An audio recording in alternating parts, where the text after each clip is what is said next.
Il existe en chacun de vous un funambule qui marche sur un fil invisible. Un fil suspendu entre la montagne de ce qui fut et le sommet de ce qui sera. Son regard ne se perd pas dans le vide abyssal qui s'étend sous vos pieds. Il est tourné vers l'intérieur. Sa concentration n'est pas un combat contre la peur, mais une écoute profonde de l'équilibre subtil de son être, de la caresse du vent sur sa peau, du rythme de son propre souffle. Ce funambule, c'est vous, c'est moi, c'est nous tous, chaque jour, avançant pas à pas sur le fil tendu de nos vies. Son secret, voyez-vous, ne réside pas dans la force de ses muscles, mais dans la sagesse de son âme. Il a appris à dialoguer avec les forces invisibles qui l'animent.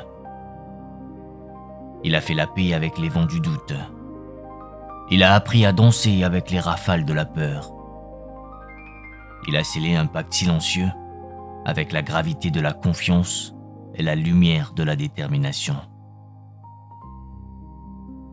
Cette danse intérieure, cette navigation silencieuse au milieu des courants de l'âme, porte un nom simple pour une force immense, l'intelligence émotionnelle. Je ne vous parle pas ici de l'intelligence qui compte les étoiles ou qui nomme les lois de l'univers. Je vous parle de l'intelligence qui écoute le murmure du cœur. C'est l'art sacré de reconnaître la couleur de vos propres saisons intérieures, de comprendre pourquoi la pluie tombe sur votre esprit un jour de grand soleil. C'est l'art de tenir la main de votre propre tempête et de composer une mélodie avec les émotions de ceux qui croisent votre chemin. Alors, dans les minutes qui viennent, je vous invite à un voyage. Nous n'allons pas simplement observer ce concept de loin. Nous allons pousser les portes de votre propre palais intérieur. Ensemble, nous visiterons 4 de ces pièces maîtresses, 4 sanctuaires, où se révèle une facette de cette compétence essentielle. Ce sera un voyage simple, un voyage doux, au cœur même de ce qui fait de vous un être humain, vibrant et magnifique.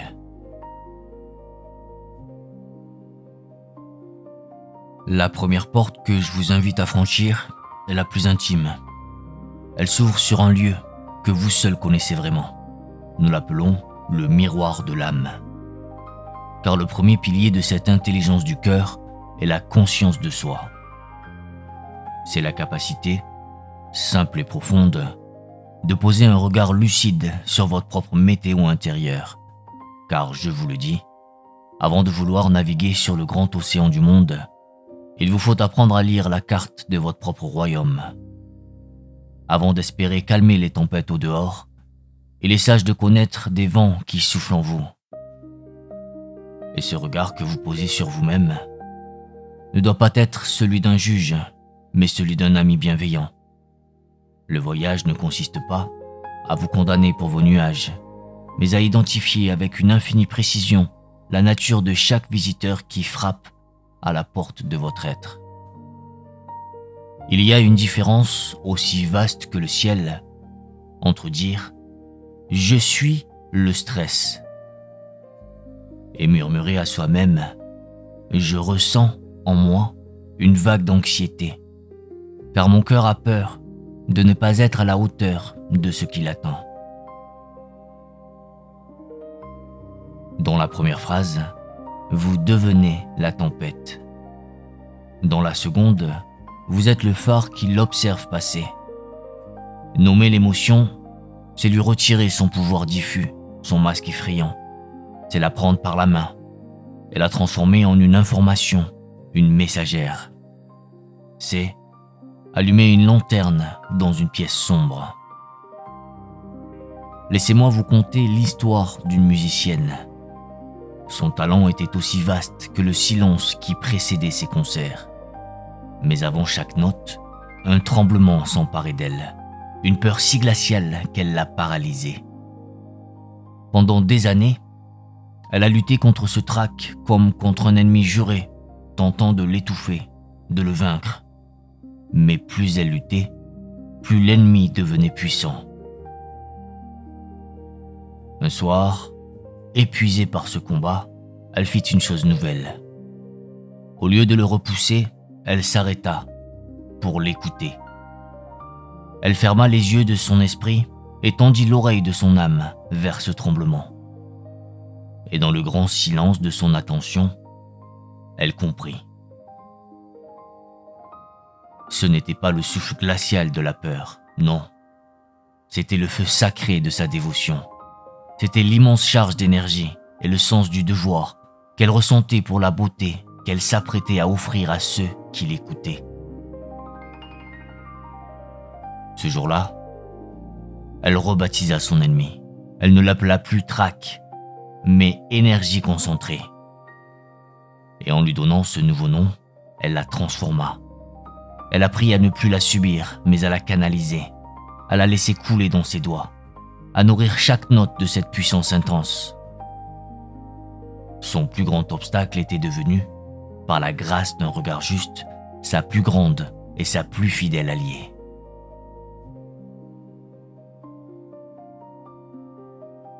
Maintenant que vous tenez cette lanterne dans le temple de votre être, que faites-vous de la silhouette qu'elle révèle? Une fois l'émotion reconnue et nommée, que faire de sa présence? Nous poussons alors la deuxième porte, celle du sculpteur de tempête. Car la deuxième grande compétence de l'intelligence du cœur est la maîtrise de soi.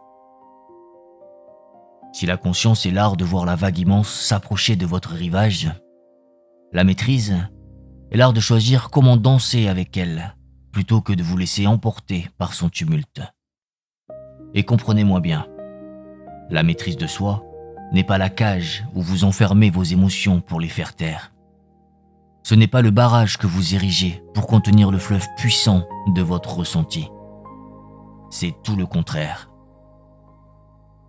C'est le jardin, où vous leur offrez un espace pour exister à la lumière de votre conscience, sans pour autant leur céder le trône de votre royaume.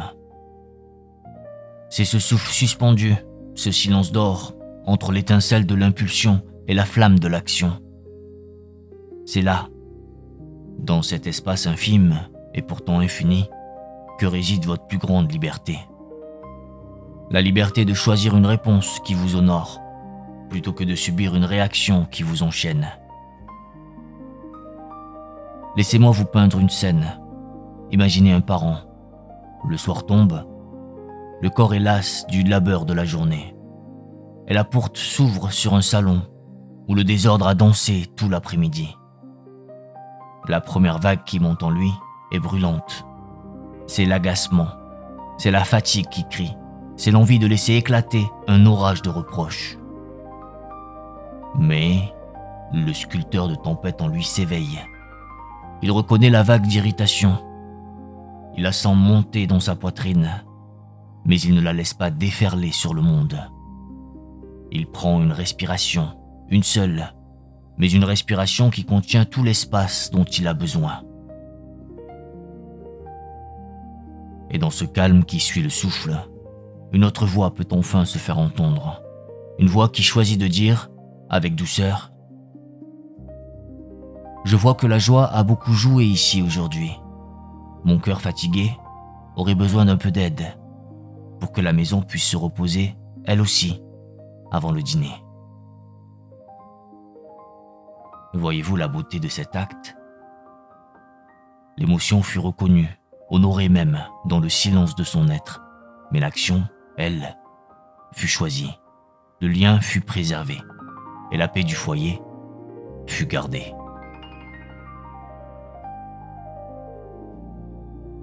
Une fois que la paix est faite dans votre propre royaume, une fois que vous avez appris à danser avec vos propres saisons, l'intelligence du cœur vous invite à un nouveau voyage. Elle vous invite à sortir de votre théâtre intérieur, non pour l'abandonner, mais pour vous intéresser à la pièce qui se joue dans l'âme de l'autre. Nous franchissons maintenant le seuil de la troisième demeure. Il n'y a pas de porte, seulement un espace à traverser. Nous l'appellerons le pont invisible.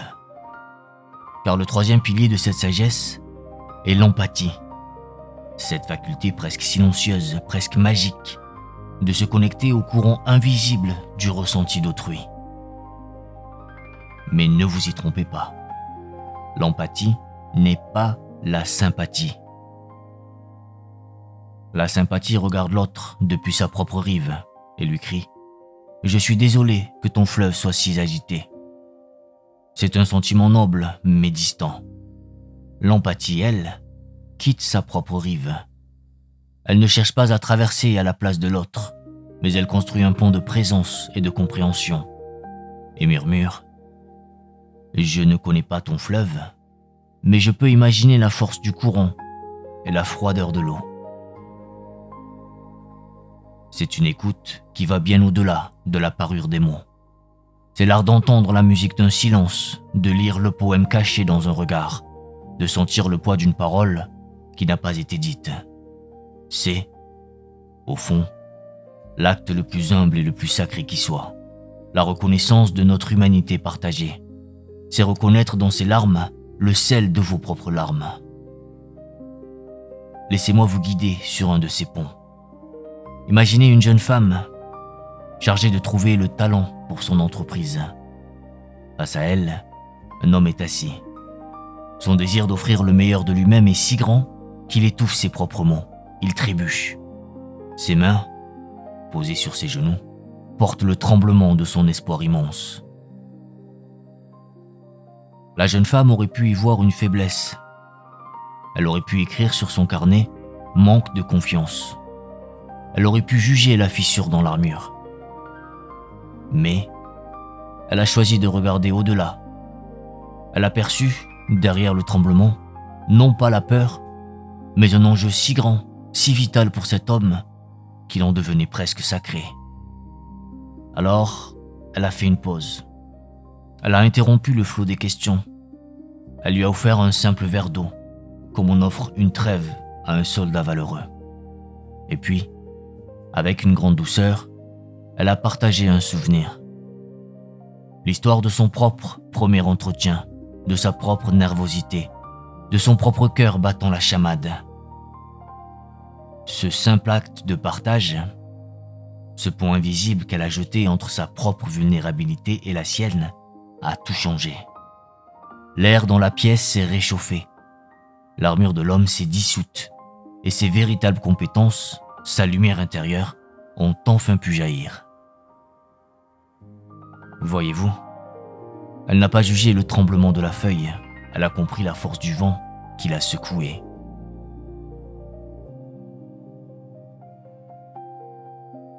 Tous les fleuves de votre monde intérieur, celui de la claire conscience, celui de la juste maîtrise et celui de la tendre empathie, se jettent à présent dans une seule et même mer, le monde que vous partagez avec les autres.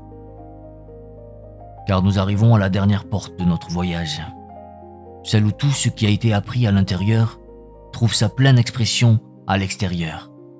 Nous entrons dans la demeure de l'architecte des liens. Le quatrième et dernier pilier est cette intelligence du cœur en action. C'est l'art sacré d'utiliser la connaissance de vous-même, la paix que vous avez cultivée et le pont que vous avez bâti vers l'autre pour tisser des relations qui respirent la santé et la vérité. C'est la capacité d'inspirer, de guider et de naviguer dans l'océan parfois complexe des interactions humaines. Je ne vous parle pas d'une technique de persuasion, mais de la traduction de la poésie de votre âme dans la prose de vos actions. C'est le chant que votre sagesse intérieure offre au monde. C'est la parole qui guérit au lieu de blesser. C'est la main qui apaise les conflits. C'est la lumière dans vos yeux qui allume le courage dans le cœur d'un autre. C'est, en somme, la transformation de votre sagesse en une bonté agissante. Imaginez un homme qui doit guider son équipe. Un jour, il apprend une nouvelle difficile. Le chemin qu'ils devaient parcourir ensemble sera soudainement plus court et bien plus escarpé que prévu. Celui qui n'est pas encore un architecte lancerait cette nouvelle comme une pierre froide au milieu de son groupe, provoquant les éclaboussures de la panique et le gel de la démotivation. Mais l'architecte Élien, lui, sait que l'on ne construit rien de durable sur un sol de peur. Son premier geste est un geste du cœur. Avant même de parler, il regarde son équipe et il voit déjà en eux la vague de frustration et d'anxiété qui va monter. Il l'accueille en silence. Puis, quand il prend la parole, il laisse sa propre humanité s'exprimer. Il ne cache pas sa propre déception, car il sait que la vérité est le ciment de la confiance. Mais sa voix, elle, reste le port calme au milieu de la tempête naissante. C'est son ancre de sérénité offerte à tous. Et enfin, et c'est là toute sa grâce, il n'impose rien. Il n'apporte pas un problème, il offre un défi. Il ne dit pas « Voici ce que vous devez faire ». Il demande « Comment allons-nous, ensemble, gravir cette nouvelle montagne ?» Il transforme le poids d'un ordre en l'élan d'une quête partagée. Et ce faisant, il ne construit pas seulement un projet, il bâtit une communauté.